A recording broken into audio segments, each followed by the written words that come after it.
लोकसभा चुनाव में अकेले अपने दम पर बहुमत हासिल करने से चूकी बीजेपी ने अपने एनडीए सहयोगियों के साथ मिलकर प्रधानमंत्री नरेंद्र मोदी के नेतृत्व में लगातार तीसरी बार सरकार बना ली। लेकिन किसी भी दल को स्पष्ट बहुमत नहीं मिलने से खेला होने के खतरा नजर आ रहे हैं।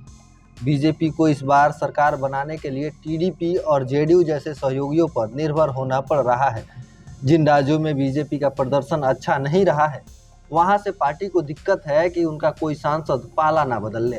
इस बीच बंगाल में बीजेपी को कड़ी टक्कर देने वाली ममता बनर्जी की पार्टी टीएमसी ने बड़ा दावा करते हुए कहा है कि बीजेपी के 3 सांसद पाला बदलने की तैयारी में हैं। इसके बाद बीजेपी में बंगाल से लेकर दिल्ली तक खलबली मची हुई है। दरअसल बंगाल के मुख्यमंत्री ममता बनर्जी की पार्टी टीएमसी के राज्यसभा सांसद साकेत गोखले ने दावा किया है कि बीजेपी के 3 सांसद जल्द ही टीएमसी में आ सकते हैं। उन्होंने कहा, अगर बीजेपी के 3 सांसद पाला बदल लेते हैं तो उनके पास केवल 237 सांसद ही बचेंगे, जबकि इंडिया गठबंधन का नंबर 237 से 240 हो जाएगा। नरेंद्र मोदी की ये अस्थिर सरकार ज्यादा समय तक चलने वाली नहीं है। टीएमसी सांसद साकेत गोखले के बयान पर पलटवार करते हुए बीजेपी के प्रवक्ता सौमिक भट्टाचार्य ने कहा कि टीएमसी दिन में सपने देख रही है। वर्ष 2014 से ही टीएमसी केंद्र सरकार में महत्वपूर्ण ताकत बनने का सपना देखते रही है, लेकिन एक बार ही नहीं बल्कि 3 बार उसकी उम्मीदें टूटी है। भाजपा और एनडीए एकजुट है। बंगाल में भाजपा का कोई भी सांसद टीएमसी के संपर्क में नहीं है।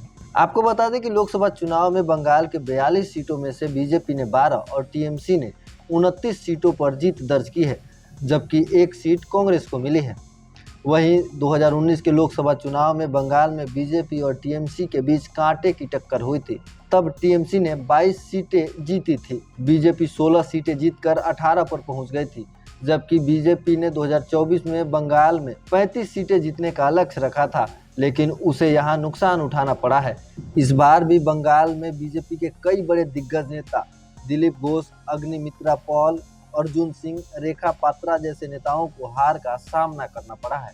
वैसे आपको क्या लगता है, अगर ये सांसद पाला बदलते हैं तो इसका असर सरकार पर पड़ेगा क्या?